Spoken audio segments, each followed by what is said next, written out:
may repair tayo, Hanabishi na wall fan.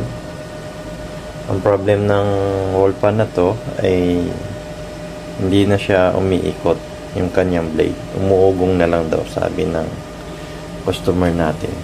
So ngayon, tiningnan natin kung ano ang dahilan bakit siya umuugong lang. At ito po yung mga pinalitan nating parts.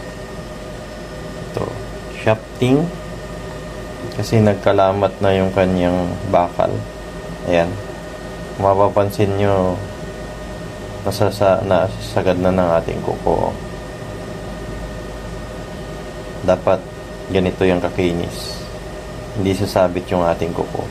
Pero pag ginanya natin at sumabit, ibig sabihin sira na to, palitin na talaga yung kanyang shafting. Tapos yung kanyang gearbox, kasi putol din itong tornilyuhan niya. Dapat ganito siya.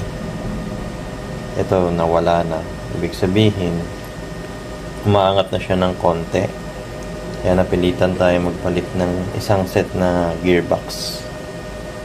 Tapos itong bushing, dalawa din siya, kasi kapag nagpalit tayong shafting, dahil meron na siyang gas-gas, automatic may gas-gas na rin tong kanyang bushing, kaya kailangan natin siyang palitan. Kaya isang set din po sila, hindi pwede na ito lang, kasi may lamat din to, magkakalamat ulit yan. Kaya dapat sabay sila pinapalitan.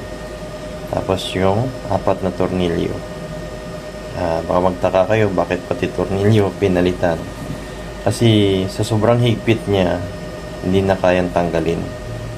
Ang ginawa ko sa pagtanggal, ayan, kung mapapansin po ninyo may mga tama yan. Yan, may mga tama sa gilid. Yan yung mga pinagbabawal na technique para matanggal mo yung isang tornilyo. Lahat po yan may tama, so hindi na siya pwede ibalik pa natin, kasi hindi rin natin mahigpitan na maayos. Yung ginawa ko, bumili ako, ayan, ng ganitong tornilyo. Halos magkapareho naman sila, dito lang nagka-diferensya, dito sa walang thread. Tapos yung tornilyo kasi na to, meron ditong, ayan, may mga lock sa ilalim, kaya mahirap talaga siya baklasin. Kapag dumikit na, napakahirap baklasin.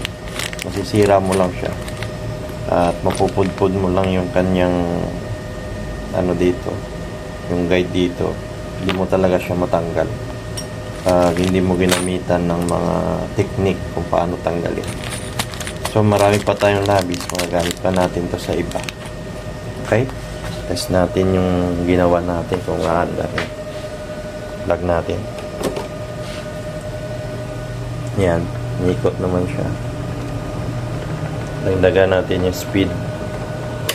Ayan, mapapansin nyo may ikot na siya, ibig sabihin preferred na itong ating electric fan. Okay?